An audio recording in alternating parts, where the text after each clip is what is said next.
Steven Baba wird noch bis morgen da sein. Es ist eine Freude, dich unter uns zu haben. Vielen Dank auch, Stefano, für deine Übersetzung. Unser nächster Beitrag führt uns von Afrika nach Lateinamerika. In letzter Zeit durch Unruhen in Chile, Ecuador, Venezuela und anderen Staaten wieder stärker in den Fokus geraten. So geht es zumindest mir rein gefühlsmäßig. Wie geht es den Christen?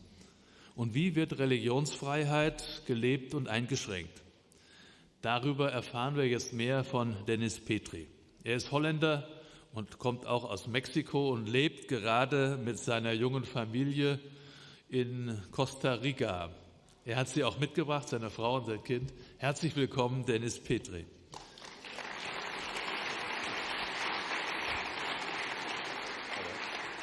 Er ist Direktor der Observatory of Religious Freedom in Lateinamerika. Übersetzt wird er von Ado Greve von Open Doors. Dankeschön. Schön, dass du auch da bist. Okay. Bitte schön.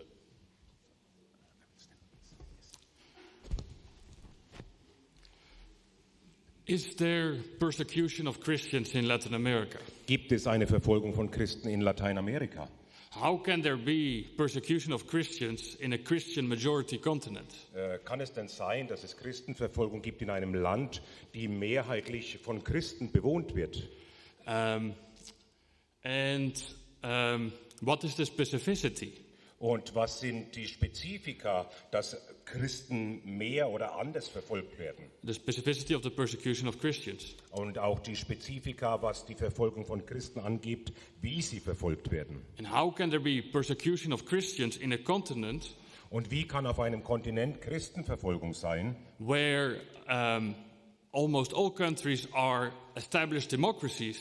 Wo ja nahezu alle Länder dort etablierte Demokratien sind, have adopted all major international human rights treaties, die auch alle internationalen Menschenrechtsabkommen ratifiziert haben and have provisions for religious freedom in their constitutions. Und auch in ihrer Verfassung Religionsfreiheit festgemacht haben. So these are the questions we're going to discuss in this presentation. Und diesen Fragen gehen wir nach mit dieser Präsentation heute Morgen.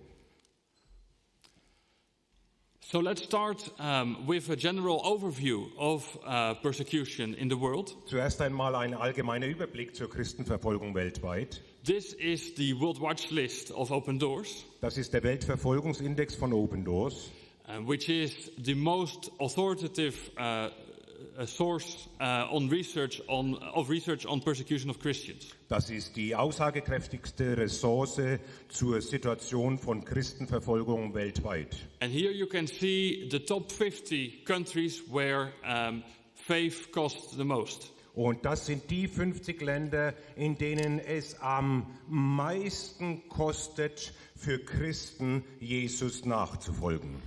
And so you can see that 2 Latin American countries are also on this list. Und man kann sehen, es gibt auch 2 Länder aus Lateinamerika, die auf diesem Index stehen. Of course, they're at the bottom of the list. Sie sind relativ weit unten auf der Liste. They're not as high as, for example, Nigeria, which our brother shared about earlier Und today. nicht so weit oben wie Nigeria, von dem unser Bruder uns soeben berichtet hat. But nevertheless, you can see that Mexico and Colombia are part of the top 50. Aber wir sehen, Mexiko und Kolumbien gehören zu den 50 Ländern mit schwerster Christenverfolgung. And many people ask why. Und viele fragen, warum? Why? Because of the reasons I just mentioned. Und das sind die Gründe dazu, habe ich ja gerade genannt. And of course, there's not only persecution in Mexico and Colombia, but also in other countries of the region. Und nicht nur in Mexiko und Kolumbien gibt es Verfolgung von Christen, sondern auch in anderen Ländern dort in der Region. Here you can see a couple of other countries that are below the top 50. Es gibt hier noch einzelne andere Länder, die unterhalb dieser 50 Länder auftauchen. So we got Cuba with a rank of 59. Wir haben Kuba, Platz 59. And then Venezuela, Nicaragua, ranking 71 and 72. Und Venezuela 71 und Nicaragua 72. But even below the 40-point threshold, und dann auch Länder mit weniger als 40 Punkten, we have identified evidence of persecution of Christians. Gibt es Anzeichen von Christenverfolgung. But in general, persecution of Christians in Latin America is relatively invisible. Die Verfolgung von Christen in Lateinamerika ist nicht so sichtbar. So that's why it's important we have this presentation. Deshalb ist es wichtig, dass wir heute Morgen Einblick erhalten, So we understand what Christians in Latin America are going through. um zu verstehen, wie es den Christen dort in Lateinamerika geht. So in this presentation we'll look at three things. Wir betrachten 3 Dinge heute Morgen.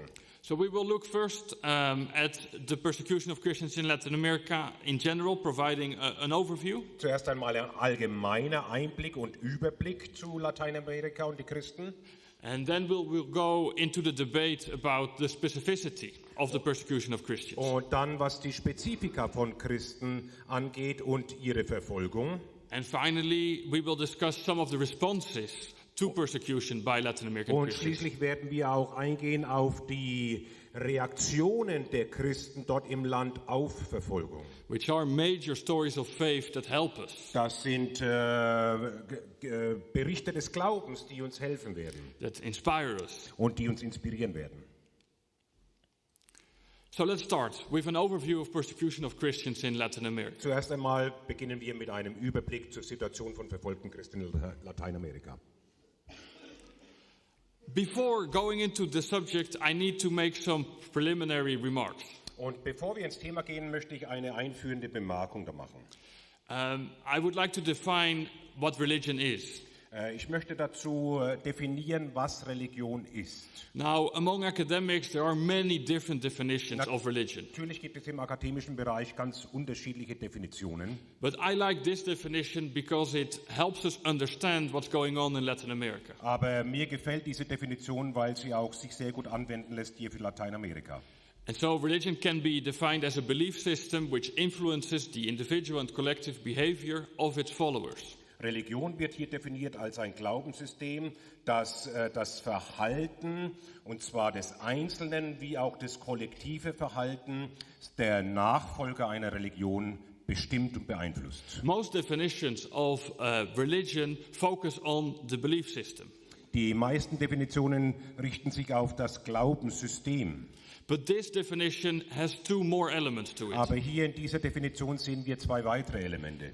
It says that this belief system is a source of identity, Es ist einmal eine Quelle der Identität, but it's also something that inspires the behavior of aber its followers. dieses Glaubenssystem inspiriert auch das Verhalten des Einzelnen sowie der Glaubensgemeinschaft. So we will see why this is important in Latin Und America. wir werden sehen, warum das so wichtig ist.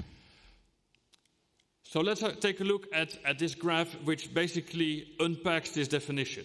Und wir betrachten jetzt mal diese Grafik, die uns da etwas detaillierter mit hineinnimmt. And so it looks at religious identity. Zuerst haben wir hier die religiöse Identität. So that is related to the typical question in the population census when the question is asked, what religion do you believe in? Das bezieht sich eben auf die Frage, die bei Erhebungen zum Beispiel gestellt wird, welcher Religionsgemeinschaft gehören Sie an? And so in most Latin American countries, more than 90% of the population says, yes, I'm Christian. Und dann werden in Lateinamerika mehr als 90% der Bevölkerung sagen, ich bin Christ. But this majority of Christians does not display active behavior. Aber diese Mehrheit der christlichen Bevölkerung zeigt kein christliches Verhalten. So when you look at religious participation, which is frequent church attendance, So, wenn wir dann einen Schritt weitergehen und die Teilnahme am religiösen Leben anschauen, we can see that less than half of the 90% who say they're Christian regularly attend church. dann sehen wir, dass weniger als die Hälfte dieser Menschen, die sich als Christen identifizieren, weniger als die Hälfte von ihnen nehmen tatsächlich am religiösen oder kirchlichen Leben teil. And people who say that their Christian beliefs inspire their life, Und die Menschen, die sagen, christliche Religion inspiriert oder beeinflusst mein Leben, that's even a lower percentage. Das ist dann nochmal ein noch geringerer Prozentsatz. And then Christians who are really active as missionaries or through humanitarian initiatives. Und die Christen, die tatsächlich aktiv sind, mit missionarischen Aktivitäten oder auch mit Beiträgen im zivilgesellschaftlichen Bereich. That is a very small group. Das ist dann tatsächlich eine ganz kleine Gruppe von Christen. And that is really a minority. Es ist eine Minderheit. So the majority is Christian by identity. So die Mehrheit der Bevölkerung nimmt zwar in Anspruch, eine christliche Identität zu haben, but it's a minority that actively lives out their faith in society. aber letztendlich ist es nur eine kleine Minderheit, die diesen christlichen Glauben tatsächlich lebt. And it turns out that it's this minority Und dann stellt sich heraus, dass diese Minderheit, that is more vulnerable to persecution. dass diese Minderheit in einem viel stärkeren Maß der Verfolgung ausgesetzt ist als diese Mehrheit. To give you some statistics, in Mexico 96% self-identifies as Christian. Um da etwas das mit Zahlen zu füllen, 96% in Mexiko betrachten sich als Christen. 45% regularly attends church. 45% nehmen am kirchlichen Leben teil. And only 10 and 13% engages in missionary activity or civic Und participation. tatsächlich nur 10% sind missionarisch aktiv oder 13% gesellschaftlich aktiv. And as I said, those are the most vulnerable. Und wie ich sagte, das sind die gefährdetsten Christen in der Gesamtchristenheit. So what is persecution of Christians? So, was ist dann Verfolgung von Christen? It's any hostility experienced as a result of one's identification with Christ. Es ist jede Form von Feindseligkeit, die jemand erfährt, der sich zu Jesus Christus bekennt. This can include hostile attitudes, words and actions towards Christians. Und das kann feindselige Einstellungen beinhalten, genauso aber Worte und Taten gegen Christen. And so this is the definition of the World Watch List of Open Doors. Und das ist eine Definition, die ich entnommen habe, dem Weltverfolgungsindex von Open Doors. And what you need to remember is that it's a very broad definition. Und es ist wichtig, sich daran zu erinnern, es ist eine sehr weit aufgestellte Definition. There's a couple of preconceived ideas about persecution. Es gibt einige voreingenommene Einstellungen oder Mythen im Bereich Verfolgung. One is that persecution is always related to the state. So, die eine dieser Mythen ist, dass Verfolgung immer vom Staat ausgeht. Well, in Latin America, this is rarely the case. Und in Lateinamerika ist das kaum der Fall. As I said, most governments have very strong provisions for religious freedom. Wie ich schon sagte, die meisten Regierungen haben dort, was den Bereich Religionsfreiheit angeht, dies in den Verfassungen verankert. Rather, it's non-state actors that are responsible for most of the persecution of Christians. Es sind eben nichtstaatliche Akteure, die verantwortlich sind in Lateinamerika für Verfolgung von Christen. I will give some examples, but these actors include organized crime. Ich gebe einige Beispiele, dazu gehören auf jeden Fall das organisierte Verbrechen. It can be the state, in the case of Cuba, for example. Das kann aber auch der Staat sein, wie am Beispiel Kuba zu sehen ist. Now, another assumption about persecution of Christians is that it always involves physical violence. Und eine andere Annahme, die mit Christenverfolgung zusammengebracht wird, ist, Verfolgung ist nur dann, wenn sie mit physischer Gewalt einhergeht. But persecution can also include pressure, like discrimination, social exclusion. Aber Verfolgung ist auch dann, wenn Druck ausgeübt wird, wie zum Beispiel gesellschaftliche Ausgrenzung, Diskriminierung und Benachteiligung.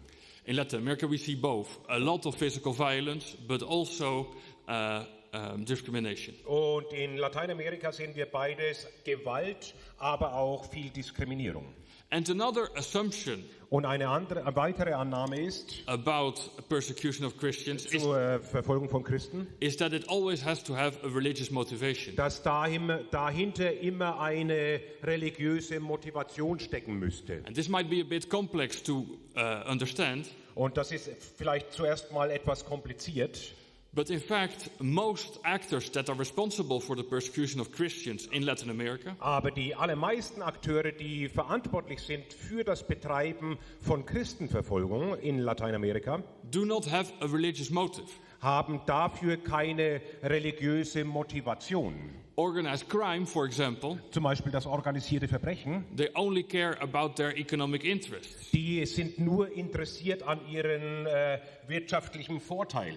But what happens is that Christians who are actively living out their faith, Aber was geschieht ist, dass die Christen, die ihren Glauben aktiv in der Gesellschaft leben, they constitute a threat to the interests of organized die crime. werden vom organisierten Verbrechen als eine Bedrohung für ihre Geldeinnahmen betrachtet. That's why it's so important to understand the difference between identity and behavior. Deswegen ist es so wichtig, dass wir unterscheiden zwischen den Christen, die sich einfach als Christen identifizieren, aber den anderen Christen, die tatsächlich wie Christen leben. The drug cartels don't care if you call yourself a Christian. Den Drogenbossen ist es ziemlich egal, ob du dich Christ nennst oder nicht. They don't care if you own a Bible, if you go to church. Und es ist für sie auch ganz egal, ob du eine Bibel besitzt und zur Kirche gehst.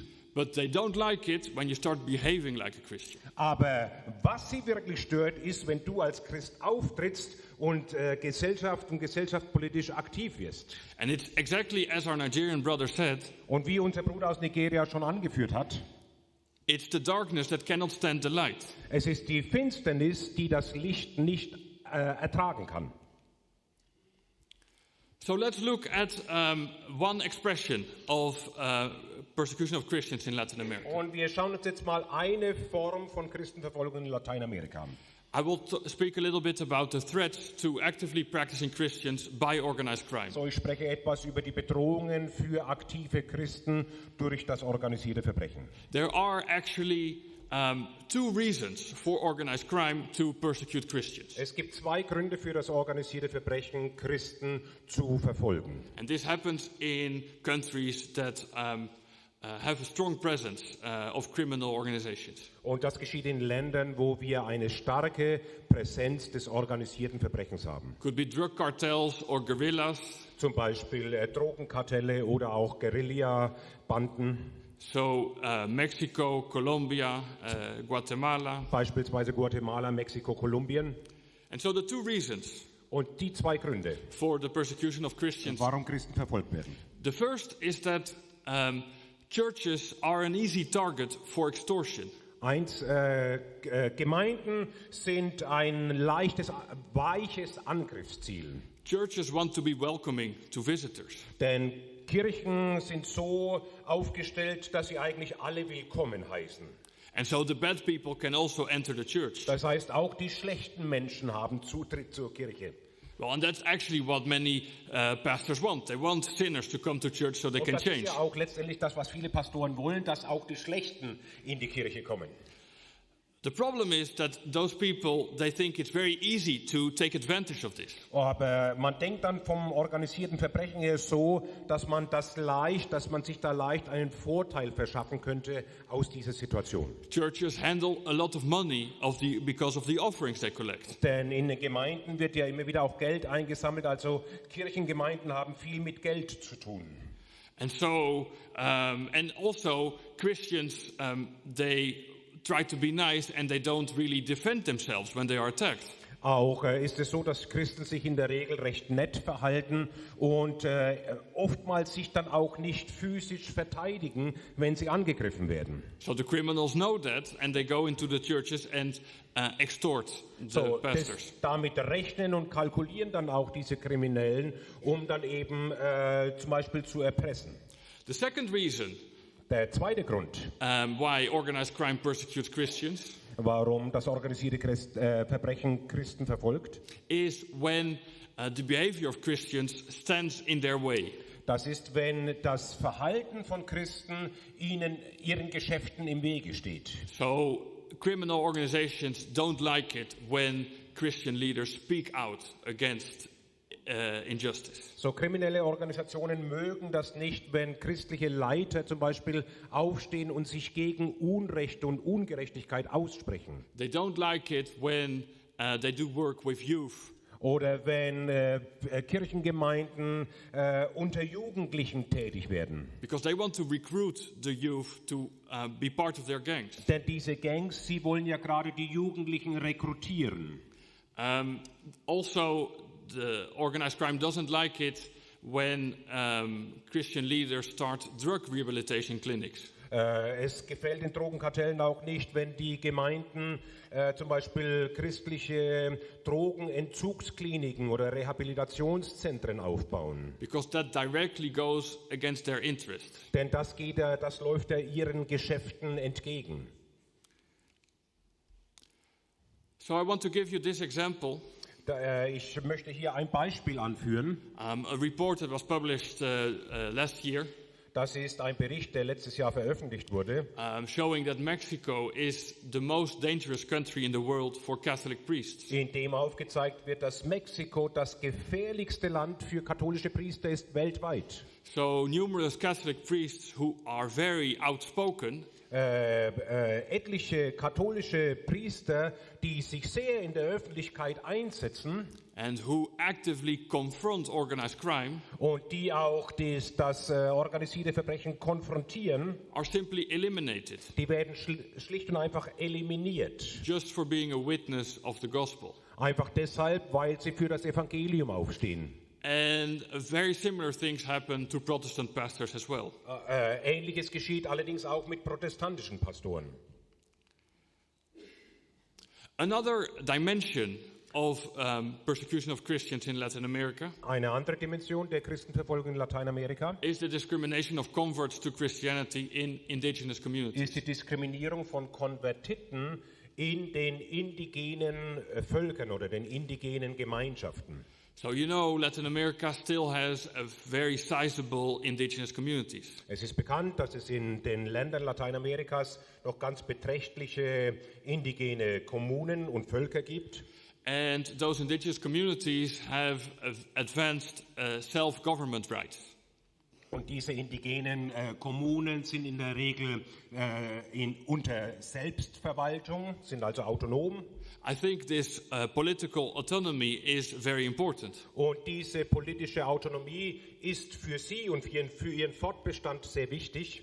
The only problem is that in these indigenous communities, Und das einzige Problem aber, dass dann innerhalb dieser indigenen Gemeinschaften there is little respect for religious freedom. es in der Regel wenig Anerkennung von Religionsfreiheit gibt. And so if someone or a family decides to convert to Christianity, Entscheidet sich also eine Familie in so einer indigenen Gemeinschaft von dem alten Glauben wegzubrechen und Christen zu werden, they are told they have to leave the community. dann wird ihnen oft gesagt, gut, dann müsst ihr eben unsere Gemeinschaft verlassen. And because they want to, very often, those Christians, they want to stay because they are very proud of their indigenous identity.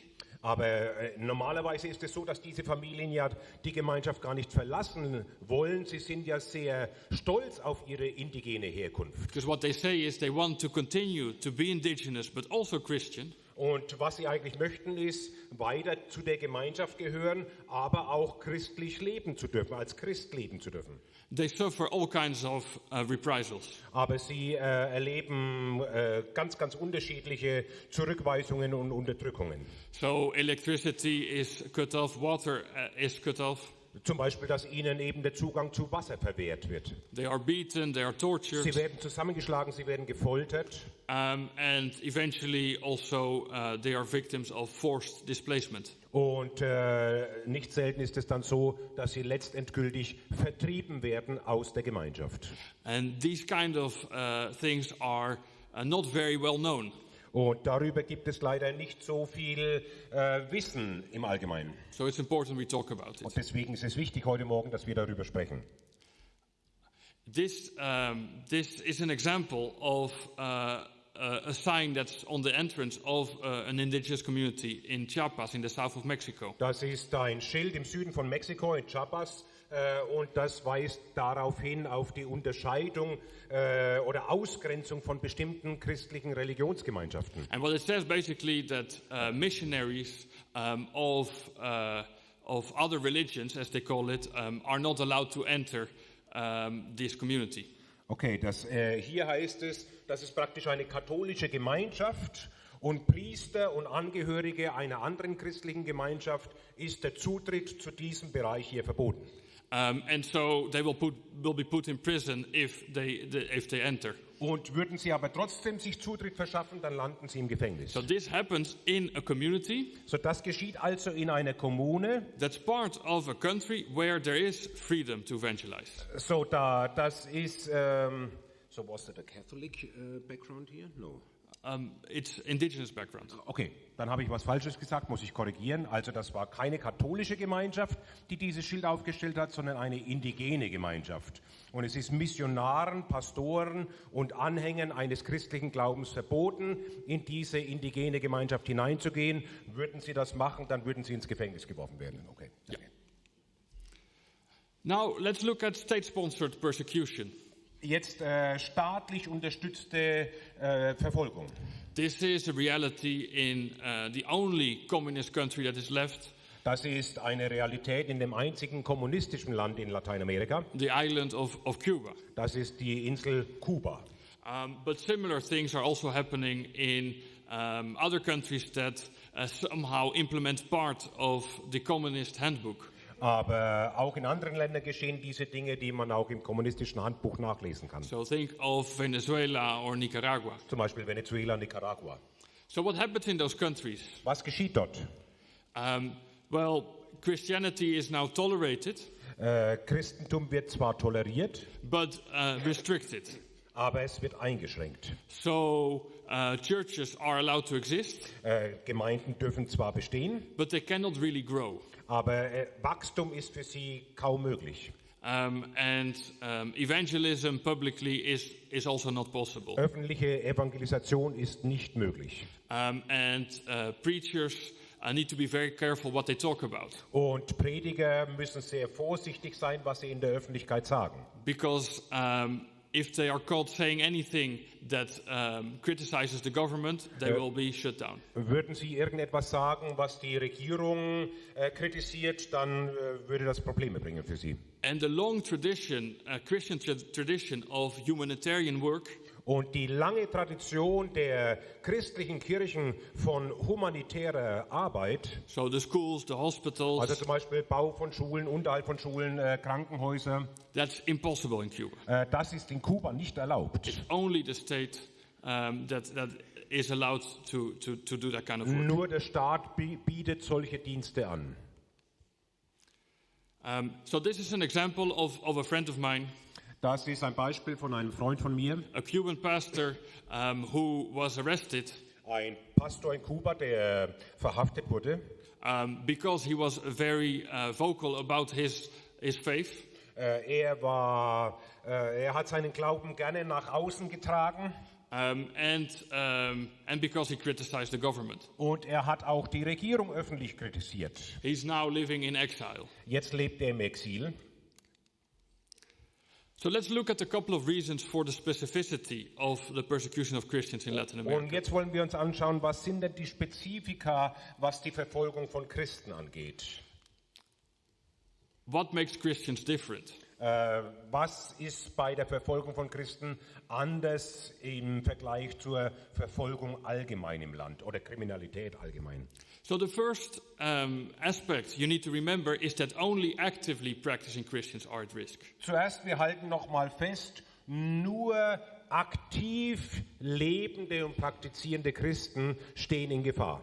So the majority of nominal Christians, die Mehrheit der eben Namenschristen, are not really threatened. Die sind eigentlich nicht bedroht von Verfolgung. But those who actively practice their faith are. Aber die ihren Glauben leben und sich einsetzen, die sind bedroht. And this cuts across all Christian denominations. Und das geht durch alle unterschiedlichen christlichen Denominationen durch. There is little unity in the church in Latin America. Es gibt leider nur wenig Einheit zwischen den Kirchen in Lateinamerika. But those divisions, they stop when people get active. Aber diese kleine Gruppe der aktiven Christen, dort spielen denominationelle Unterschiede keine Rolle mehr. Die arbeiten zusammen. They work together, exactly. Die arbeiten zusammen. So, evangelism and social work threatens the interests of the powers that be. So, Evangelisation und Sozialarbeit bedroht die Interessen der Mächte dort im Land, die herrschen. So the drug cartels don't like it when pastors work with young children. Also Drogenkartelle zum Beispiel, die mögen das nicht, wenn Pastoren mit Kindern arbeiten. It threatens their influence. Weil das ihre Einflussnahme einschränkt. Or with drug addicts. Oder wenn Kirchen mit Drogenabhängigen arbeiten. It threatens their business. Das stört das Geschäft der Drogenbosse. And the same is true for the communist government of Cuba. Und das Gleiche gilt auch für die kommunistische Regierung in Kuba. Because basically the government is in competition with the church. Die Regierung betrachtet sich selbst als in Konkurrenz stehend mit den Kirchen. They don't like it that more people go to church. Es passt ihnen nicht, dass mehr Menschen in die Kirche gehen, than to the meetings of the Communist Party. Als zu den politischen Versammlungen der kommunistischen Partei.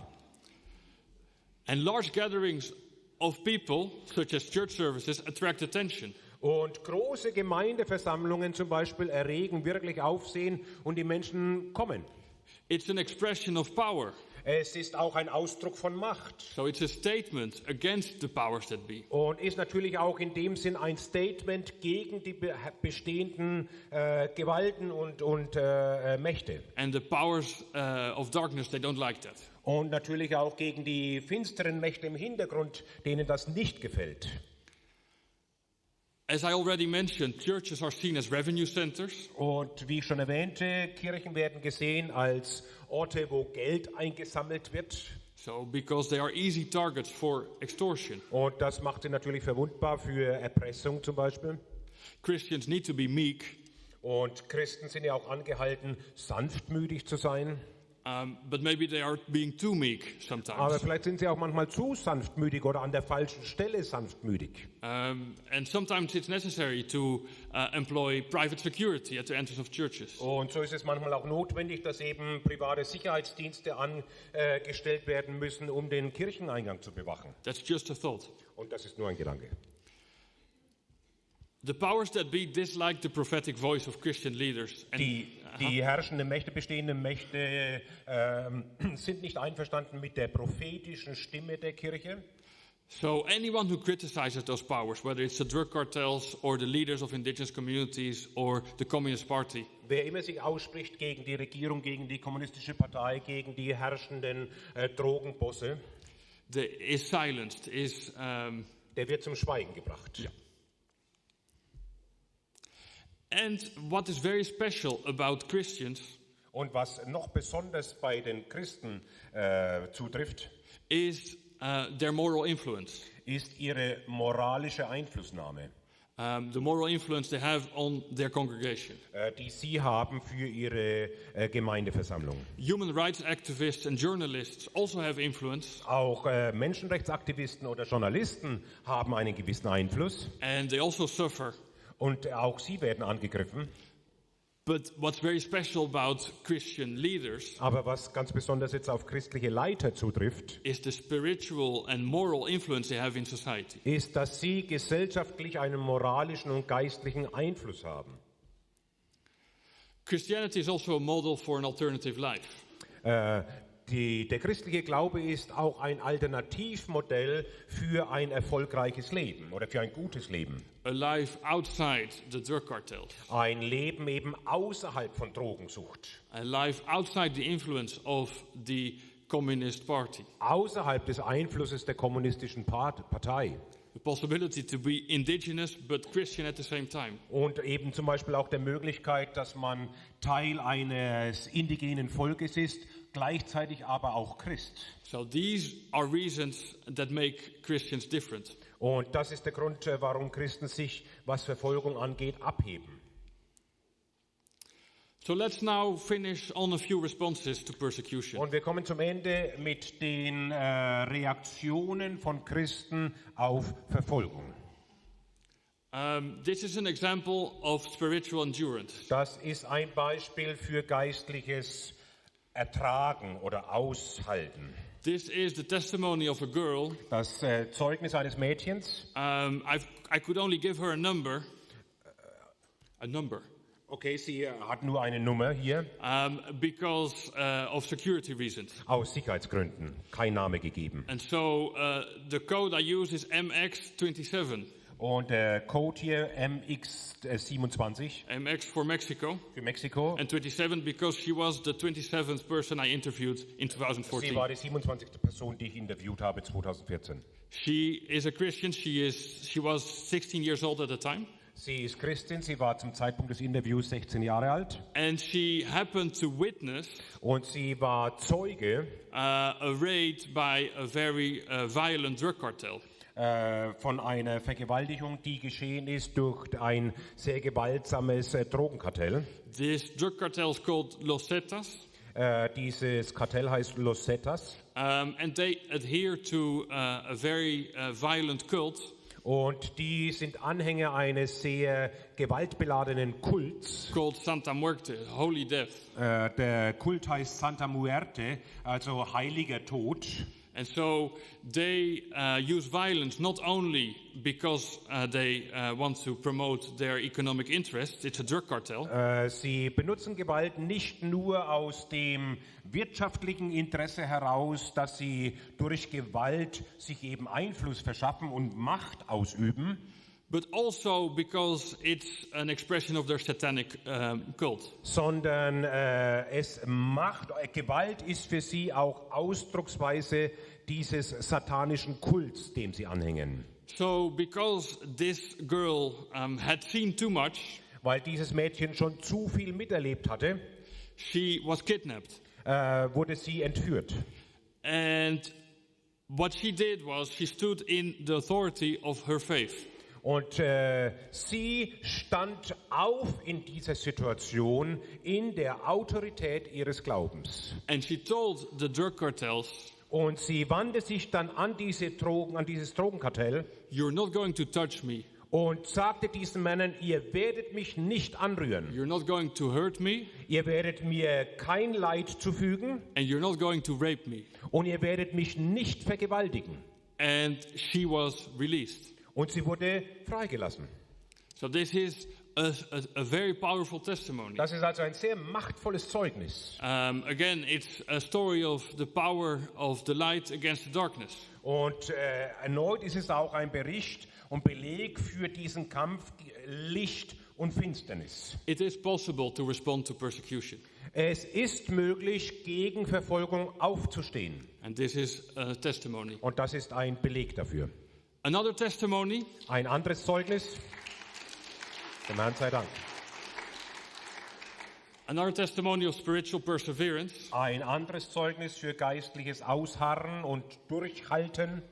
This is the story of a lady Das ist die Geschichte einer Frau, who is actively practicing her faith. die ihren Glauben aktiv lebt. And what she does is she promotes Christian education. Und sie setzt sich ein für christliche Erziehung. She starts Christian schools inside an indigenous community. Und sie startet christliche Schulen in indigenen Gemeinschaften. Because she believes that Christians should have Christian children should have a Christian education. Weil sie der Meinung ist, dass christliche Kinder auch eine christliche Ausbildung haben sollten. And she does not agree Und sie stimmt nicht überein, that Christians should be learning about witchcraft and other things that are part of this indigenous damit, community. dass eben Kinder in indigenen Gemeinschaften dann dort über Zauberei lernen müssen und über Hexerei. And so she has faced many problems for her work Und so hat sie viel Widerstand erlebt für ihre Arbeit by the indigenous authorities. durch die Verwaltungsführer dort in den indigenen Gebieten. But in addition, Zusätzlich one day the guerrillas of the FARC, you remember the FARC were active in Colombia, und eines Tages kam diese Guerillagruppe, die FARC. and they stormed into her classroom Sie sind in ihr Klassenzimmer hineingestürmt and they took all the children away und haben alle Kinder entführt, to recruit them as child soldiers. um sie als Kindersoldaten zu rekrutieren. This is very tragic. Das ist sehr tragisch. But the positive in this story Das Gute an dieser Geschichte, is that this woman always continues. dass diese Frau trotz dieses Vorfalls nicht aufgegeben hat. She never gives up, Sie hat niemals aufgegeben and she is setting up other schools all the time. und sie gründet weitere Schulen und lässt sich davon nicht aufhalten. So I want to finish here. Und ich möchte jetzt hier abschließen. I would like to invite you to visit the website of the organization I work for. Ich möchte Sie einladen, wenn Sie die Website der Organisation besuchen möchten, für die ich tätig bin. So it's the Observatory of Religious Freedom in Latin America. You can find a lot of information there. Das ist die Beobachtungsstelle für Religionsfreiheit in Lateinamerika. Dort gibt es viel Information. And if you want information about persecution of Christians in general, Wenn Sie Informationen haben möchten über Christenverfolgung allgemein, I recommend you visit the website of Open Doors. dann möchte ich Sie dazu einladen, die Website von Open Doors zu besuchen. Thank you. Vielen Dank.